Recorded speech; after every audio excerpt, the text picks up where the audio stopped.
Your favorite productivity guru is lying to you. Every time management hack you've ever tried, the color-coded calendars, the task batching systems, the 5 a.m. miracle mornings, they aren't failing because you lack discipline.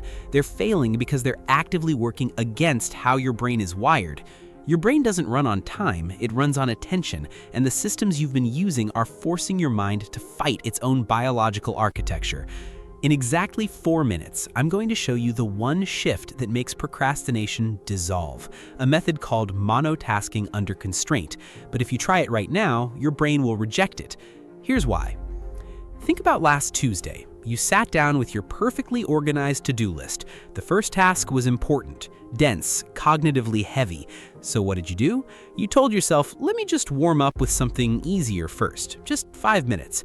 You opened your email, you reorganized a folder, you researched something adjacent to your actual work. 2 hours later, the thing that mattered, still untouched. You felt busy, but your brain wasn't working. It was avoiding work, and you blamed yourself for it. You think that's a discipline problem. It's not. It's a biological survival mechanism called cognitive load displacement. Your prefrontal cortex, the part of your brain responsible for hard thinking, has a limited energy budget. The moment you ask it to do something difficult, it scans for lower resistance options. It's like water running downhill. Your brain will always route effort toward what feels easier right now, not what matters later. You didn't fail, your brain just followed its default programming. But it gets worse. Every time you switch tasks, even for 30 seconds to glance at a text message, you trigger something called attention residue.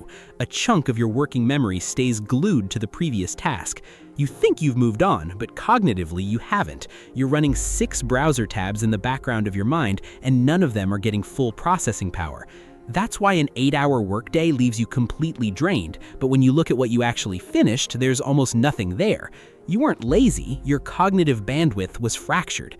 So you try harder, you wake up earlier, you build a better system. You tell yourself, if I just had more willpower, I could push through this.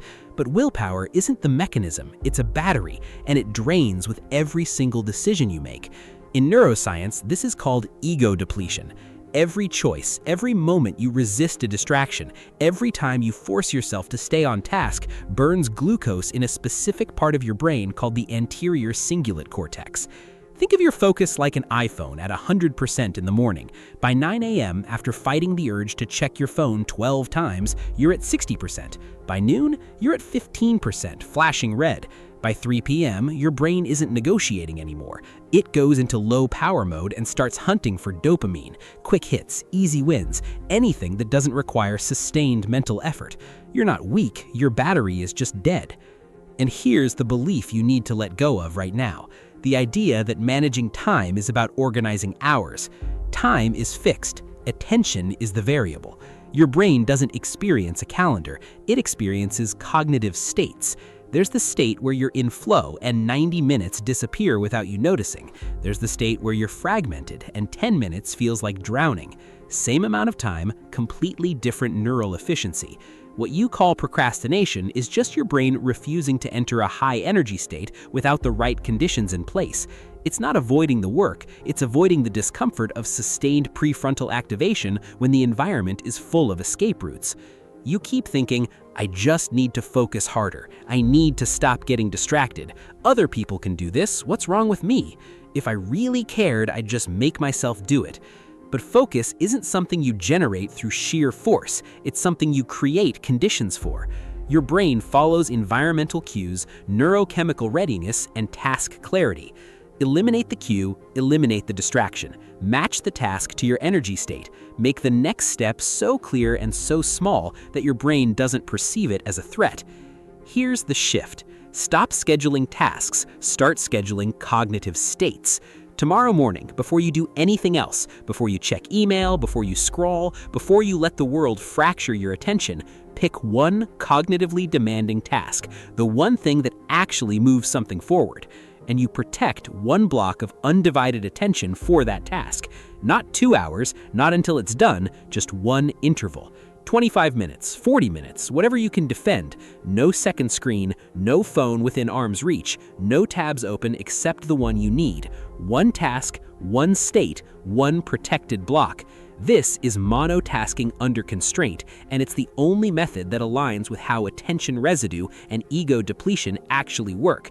You're not managing time, you're managing neural state. You're giving your brain permission to go deep without being ripped back to the surface every 90 seconds. Once your brain learns it can enter that state without interruption, the resistance starts to collapse. Not because you built more discipline, because you stopped asking your biology to do something it was never designed to do. You started this video thinking you needed a better planner. What you actually needed was to stop fighting your brain's architecture and start working with it. You're not someone who can't focus. You're someone who's been running a system that fragments focus by design. That difference between managing hours and managing attention is the only productivity method that's ever been real. What happens when you protect that state not just once, but every single day until it becomes the condition your brain expects? That's when procrastination doesn't just disappear, it disappears.